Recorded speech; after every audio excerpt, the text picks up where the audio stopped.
Hi everyone, hope you're having an amazing day. Sometimes it only takes one outside problem to stretch a whole family to the breaking point. And for Diep and James, that problem was the traceability file, the boho so trui zwat, suddenly being questioned. One simple message from a partner, "Are you sure this data is solid?" And everything spiraled. Suspicious looks, rapid-fire calls, the feeling that if even one page was off, people would start doubting the entire system. Diep tried to stay calm. She sat in front of her laptop, pulling up every file, cross-checking every photo, every timestamp, every single step. But the more she checked, the faster her heart raced. James was out handling things, constantly on the phone. Every time he hung up, his face tightened again, and his voice got sharper. Dinner was quiet. Small questions turned into tension. Diep asked, "Did you send the file?" James snapped back, "Do you think I'm not doing it?" And then, silence. They were both exhausted, but neither one wanted to admit it. Ly was right in the middle of it all, watching quietly. And that night, she did something so small, but it pulled the whole house back into a breathing rhythm. She dragged out a box of labels, pulled a chair up to the table and said, "Mom, let me help you stick labels tonight. When we finish, we can watch cartoons." Diep was about to say, "Tomorrow." But the look in Ly's eyes made her nod. James had just ended another call when he saw Diep and Ly at the table, giggling because Ly kept sticking labels crooked. Diep actually laughed, like she'd finally exhaled. Ly was working like a little host.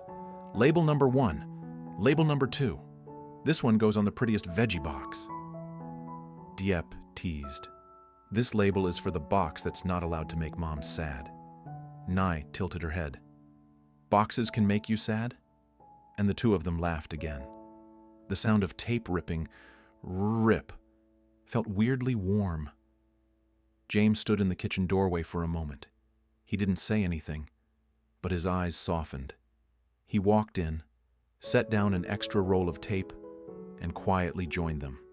The three of them worked together, each doing a small part. Silent, but no longer distant like they'd been all week. Diep glanced at James a few times. He wasn't exactly happy, but he wasn't fighting either. Just that tiny motion, handing over the tape, holding the box steady, reminding Ly to be careful, made Diep feel like their family still had a thread connecting them. It hadn't snapped. When they were almost done, Ly suddenly stopped and asked, in a voice so small it barely existed, "Mom, Dad, are you going to stop being mad at each other?" It was like someone hit mute on all the noise in Diep's head. She swallowed hard, forced a smile. "Mom's not mad at Dad." Ly turned to James. "Dad?" James paused, then gently rubbed Ly's head. "Dad's not mad at Mom either." But Diep knew they were saying it for Ly's sake. The traceability file still wasn't fixed. The suspicion out there was still hanging over them like a storm cloud. And that night, after Ly fell asleep, Diep's body finally gave up. She was wiped out, dizzy, nauseous, like her stomach couldn't settle. At one point, she sat on the edge of the bed, arms wrapped around her belly, breathing slowly so she wouldn't throw up. James asked, "Are you okay?" Diep nodded and lied, "I think it's just stress." The next morning, the nausea didn't go away. Diep went into the bathroom, shut the door, and leaned against the wall for a second. She looked at her face in the mirror, pale, tired eyes, and suddenly, a thought hit her, a possibility she didn't even want to say out loud. She opened a drawer, pulled out a test. Her hands were shaking. The waiting felt endless. Diep sat on the bathroom floor, staring at it like her eyes could force the answer to appear faster. And then, 2 lines showed up. Clear, not faint, not questionable. Diep covered her mouth with her hand. Her heart pounded so hard she could hear it in her ears. She was trembling, and at the same time, something inside her exploded into joy. She thought of Ly, and then she thought of another baby. And immediately that joy crashed into reality. The signing was coming up, the file was under suspicion, and one wrong move could be used against them. So Diep made a plan in her head. Don't say anything yet, at least not until the signing is over, until things calm down. She splashed water on her face, practiced a normal smile in the mirror, took a few deep breaths, and walked out. In her mind, she kept starting a sentence. James. And then cutting herself off. Not now. James was making coffee. Do you want to eat something? He asked. Diep shook her head. Not hungry. James looked at her for an extra second, like he wanted to ask more. But then his phone buzzed. Another call about the file. And he turned away. Diep stood there, feeling both relieved she didn't have to speak yet, and guilty because she was hiding something huge. Ly ran out of her room and wrapped her arms around Diep's legs. She looked up and noticed Diep's eyes were red. Mom, are you crying? Diep crouched down fast. No. Something got in my eye. Ly stared at her, like she didn't believe it. And then she dropped a sentence that froze Diep in place. Mom, when you cry, does that mean we're going to have a baby? Diep felt like she'd been caught by her own child. Her tears spilled for real. She pulled Ly into a tight hug. Ly patted her back. It's okay, Mom. Having a baby is a happy thing. That innocent line landed like the final push. If Ly could already feel it, hiding it would only make the house heavier. James heard the sound and walked over. What's going on? Diep looked at him, eyes full, hesitated for one heartbeat, and then held out the test, her voice shaking. I'm pregnant. James went completely still. For a few seconds, he looked like he couldn't process it. Then he stepped forward and wrapped Diep in the tightest hug, like if he let go, she might disappear. His breathing was uneven. His voice came out barely above a whisper. I'm sorry. Diep held him back, feeling her body finally soften. Ly climbed up, placed her little hand on Diep's belly, eyes glowing. The baby is in here? Diep nodded, crying and smiling at the same time. The three of them sat on the bed. James pulled both of them close and said so quietly it felt like a promise. From now on, I won't let you carry this alone. And right at the exact moment their happiness hit its peak, Diep's phone buzzed. A message from an unknown number, with a photo attached. Diep opened it. The photo was sharp and cruel. A key page from their Bo Ho So Truik Suat, sitting in someone else's hand. You couldn't see the person, just fingers holding the paper. Under the photo was one cold sentence. You're pregnant. You should worry about your child. Don't try to build something big. Diep went rigid. Her smile vanished instantly. James noticed her face change. What is it? He asked. Diep couldn't speak. She just handed him the phone. And in 1 second, the happiness they'd just found got yanked straight back to the edge of a cliff. James stared at the screen for a long beat, like his eyes were trying to make the words mean something else. Then his jaw tightened. Who sent this? He asked, voice low. Diep shook her head. Unknown number. Her hands were cold. Her stomach turned. Not the normal morning nausea anymore, but that sick feeling of being watched. The photo wasn't random. The angle was deliberate. The message wasn't a warning. It was pressure. Ly was still on the bed, her hand resting on Diep's belly, smiling like she'd just been handed the best secret in the world. Diep forced herself to breathe normally. She didn't want Ly to feel the shift. Not now. Not on this moment. James swallowed hard, then softened his face and looked at Ly. Hey, sweetie, he said gently, can you go brush your teeth for me? And then pick out your favorite cartoon? Ly nodded fast. Okay! She hopped off excited and ran to the bathroom. The second the door clicked shut, Diep's shoulders dropped. She pressed her fingers to her temple. They have a page, she whispered. a key page. James held the phone closer, zooming in on the photo. "This is the original copy," he said. "Not a scan. Someone physically has it." His voice wasn't loud, but it carried heat, which means someone has been inside our process. Diep's throat felt tight. Or someone took it when we were moving things around, or she didn't finish the sentence because the word she was thinking, sabotage, made her feel dizzy. James put the phone down and reached for Diep's hands. "Look at me," he said. Diep lifted her eyes. James's voice steadied. "We're not going to panic. Not in front of Nye. Not with this." He glanced at her belly, then back at her face. "We handle it the same way we've handled everything else, step by step." Diep tried to nod, but her eyes burned. "I was happy for 5 minutes," she said, and her voice cracked. 5 minutes. And then this. James pulled her into his chest again, but this time the hug wasn't just comfort. It was protective. "I know," he said, "but listen to me. This baby is not a weakness. You hear me? They're trying to turn it into one." Diep's breathing was shaky. "The message says, don't try to build something big." She looked up, tears gathering again. "They're basically telling me to quit, to shrink, to disappear." James's eyes hardened. "Then we do the opposite." For a moment, there was silence. Just the hum of the fan and Nye humming in the bathroom. Diep wiped her face. "What do we do first?" she asked. James picked up the phone again. "We save everything. Screenshot. Back up." He tapped through the message, making sure nothing could be deleted. "Then we treat this like proof, because it is proof. Whoever has that page wants us scared. That means they think we're close to winning." Diep swallowed.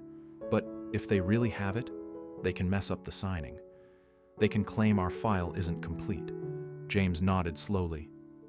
"Then we make sure our file is complete, with or without that paper." He stood up. "We rebuild the missing piece from our trail. Every record, every photo, every stamp, every witness." Diep's mind started moving fast. The traceability file wasn't just a folder. It was a chain. Farm sources, harvest dates, packaging logs, cold chain checks, delivery timestamps, verification signatures. One missing page was supposed to break the chain.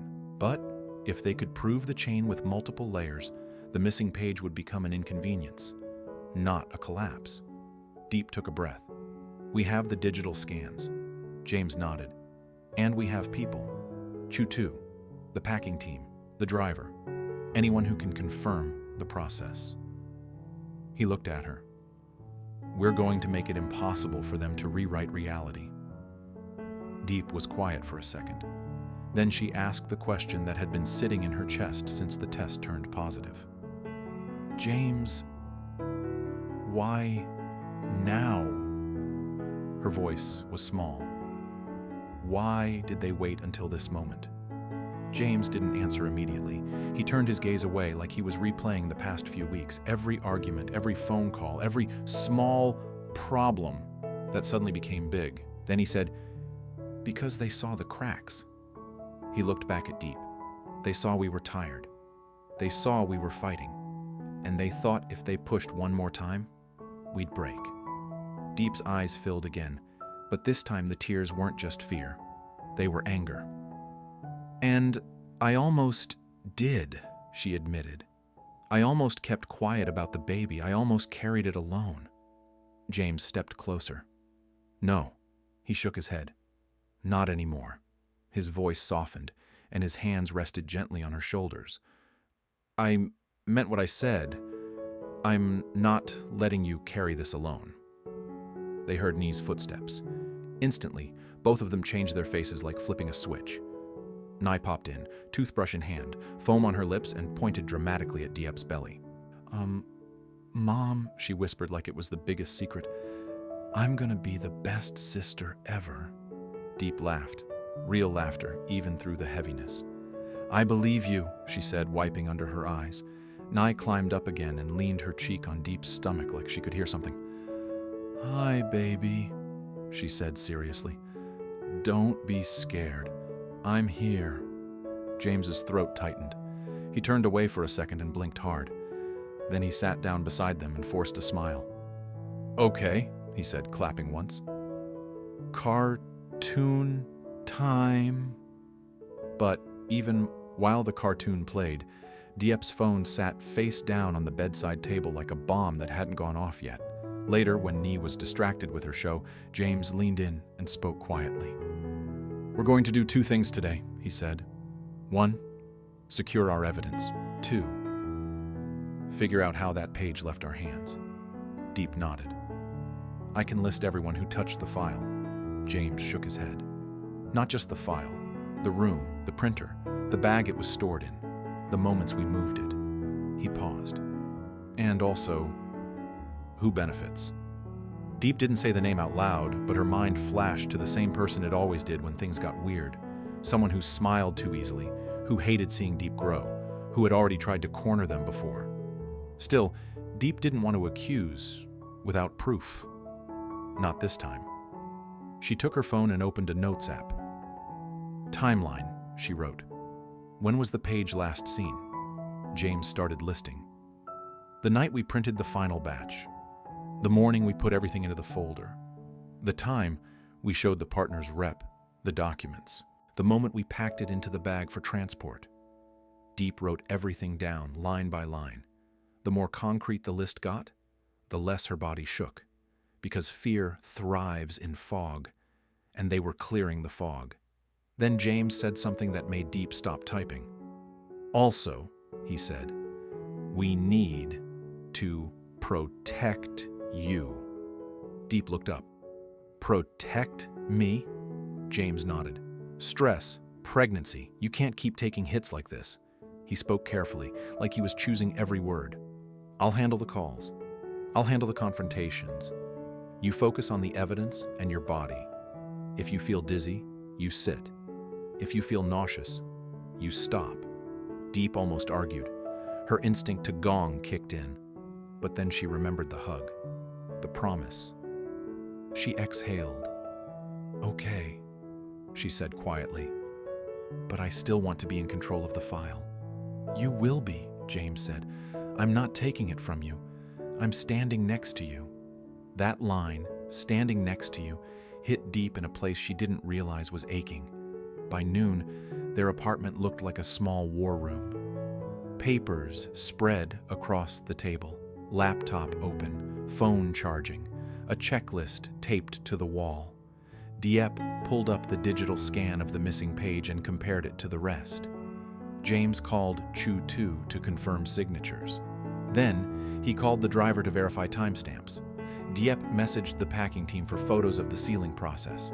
Piece by piece, they rebuilt the missing page into something bigger, a whole network of proof. And here's the twist. While they were doing that, Diep started to feel something else beneath the fear, power. Because whoever sent that message thought Diep would shrink, thought pregnancy would make her step back, thought love would make her weaker. But love was making her sharper. That evening, after Ly fell asleep, Diep and James sat back down with the phone between them. The message was still there, still cold, but it didn't feel like a threat anymore. It felt like a clue. Diep stared at the words. Don't try to build something big. She looked at James. They think big means money, she said slowly. Or fame. Or contracts. James nodded.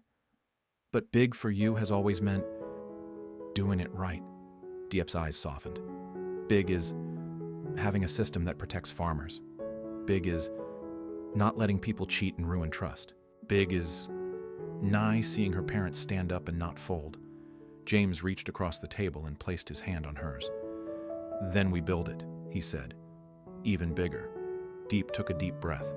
Her belly was still quiet, too early for anything to feel real. But in her chest, something had shifted. Fear was still there. Yes, but it wasn't driving. She saved the screenshot again, backed it up, and then wrote one sentence under her timeline. Next step, expose the hand holding the page. The night ended with silence. Not the heavy silence from before, but a focused one. Like two people preparing for a fight they didn't choose, but weren't going to run from. And somewhere in the other room, Ly slept with a tiny smile on her face, dreaming of being the best sister ever, while Diep lay in bed with one hand on her belly and one hand holding James's fingers, knowing that tomorrow, the real storm was coming. Diep refuses to panic and chooses to fight smart. She gathers every piece of evidence, truck temperature logs, harvest to delivery timelines, and step-by-step photos, then asks Tu and several farmers to confirm the process. Instead of only writing an explanation, Diep boldly invites the retail chain to visit and inspect the operation in person. James fully steps in as a true partner, reorganizing his schedule to support paperwork and steady Diep under extreme pressure. During the visit, Diep calmly guides the inspectors from the garden to the warehouse, opens sealed boxes for live testing, and proves her system is transparent and traceable. The chain approves, keeps the partnership, and even raises the trial order limit. The family celebrates as promised, and Diep truly disconnects to spend time with Ly, rebuilding trust. But the episode ends with a new challenge. An unannounced evaluation next week, and passing it means an official contract.